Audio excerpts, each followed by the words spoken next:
जंगल में मुकम्मल खामोशी थी और हर तरफ चांदी जैसी धुंध की चादर बिछी थी। एक कदीम शाहबलूत के दरख्त के साए तले बाम्बी नामी एक नन्हे हिरन ने जन्म लिया। इसकी खाल निहायत नरम थी, जिस पर सफेद धब्बे किसी टूटे हुए सितारों की मानिंद चमक रहे थे। लेकिन जैसे ही वो गरमाइश के लिए अपनी मां की तरफ मुड़ा, इसकी सांसें आहिस्ता हुईं और फिर थम गईं। वो इसे छोड़कर जा चुकी थी।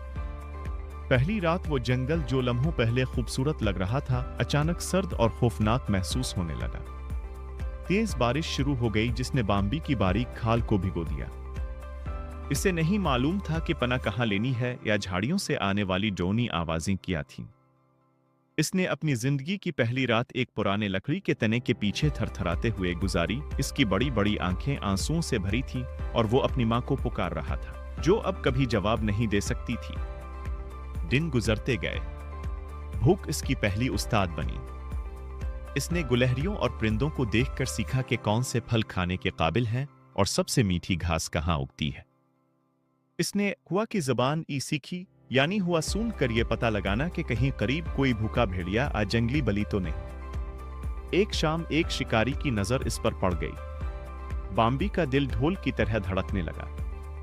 इसे अपनी मां की आखिरी नजर याद आई, जिसमें एक हिम्मत और ताकत का पैगाम था। वो खौफ से जिम जाने के बजाय एकदम उछला। इसकी कमजोर टांगों में अचानक ताकत आ गई। वो खारदार झाड़ियों में गायब हो गया जहां शिकारी इसका पीछा नहीं कर सकता था। कई माह गुजर गए। वो सहमा हुआ बच्चा अब बदल चुका था।